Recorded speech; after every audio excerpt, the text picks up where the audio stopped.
La película que inauguró la fase 5 fue Ant-Man and the Wasp: Quantumania, que para mí es definitivamente la peor de todas las películas de Marvel y por mucho. La primera de Ant-Man es una de mis películas favoritas de Marvel, todo a un nivel muy pequeño, pero perfectamente bien manejado, y a lo mejor debieron haber dejado al personaje ahí, porque Ant-Man 2 se sintió como una película de relleno, donde lo único importante había sido la escena postcréditos, pero realmente se sentía muy falta de ideas. Nomás hicieron la película ahí de aventura, medio chistosa, pero ya nos adelantaban los problemas de esta fase 4 y fase 5, que es que Marvel simplemente está haciendo películas chistositas, palomeras, familiares, que ya no se sienten como algo relevante. Con Quantumania trataron de hacer algo mucho más épico con Ant-Man, y aquí más o menos se justifica por la conexión esta que hay con el reino cuántico, y acá ya dejan de lado el tono chistoso y aterrizado de las dos primeras películas. Ni siquiera tenemos a Luis y a los demás amigos del equipo de Ant-Man, y eso está bien porque desde Ant-Man 2 como que ya se les habían acabado las ideas para eso, pero lo que nos dan acá no es mucho mejor. El reino cuántico en sí no tiene un aspecto interesante, es solo un espacio en CGI con un fondo morado o naranja chingarretinas. Algunos lo comparan con las películas de mini espías en 3D y pues más o menos sí se parece, pero también como que aquí se nota que a Marvel ya simplemente se les estaba acabando que adaptar, porque en cada película siempre nos habían estado introduciendo como personajes de apoyo a algunos otros superhéroes más o menos famosos o populares,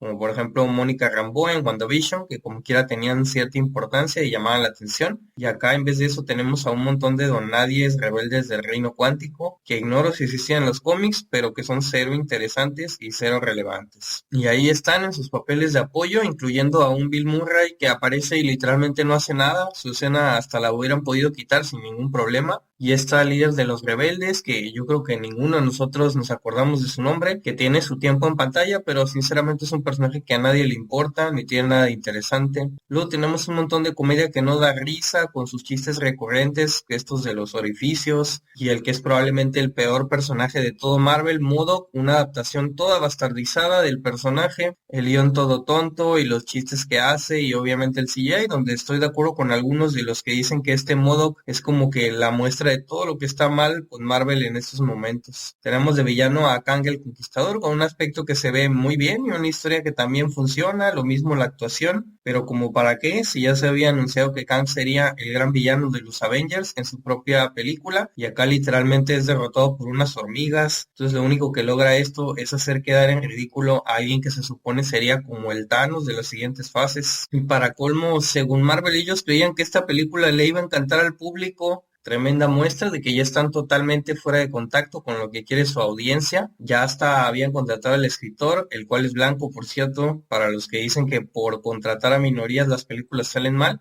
Ya lo habían contratado para que escribiera las siguientes películas de Avengers, al peor escritor que ha habido en todo Marvel. Entonces, lastimosamente, aquí es donde cierra la trilogía de Ant-Man, una trilogía donde creo que solo la primera película fue buena, de Ant-Man y Wasp, perdón, porque sinceramente jamás supieron darle a Wasp la importancia que merecía, que en los cómics fue un personaje súper importante, y acá para la tercera película ya queda reducida básicamente a un mueble que no hace nada. Y pues eso, fue un experimento fallido el intentar agrandar la saga de Ant-Man con una historia súper épica, solo para tratar de hacer más dinero, porque era algo que a Ant-Man simplemente no le quedaba. Hubiera preferido que le dieran seguimiento a lo que pasa en la primera película, donde un agente de Hydra se roba las partículas PIM, tener otra divertida aventura que resolviera eso. Tampoco vimos nunca en acción a Goliath, el amigo de Hank de la segunda película, y probablemente estos cabos sueltos no vayan a tener una resolución, pero pues ni modo. Así que para mí no cabe duda que Quantumania es hasta el momento la peor de todas las películas del MCU, y verdaderamente yo no encuentro absolutamente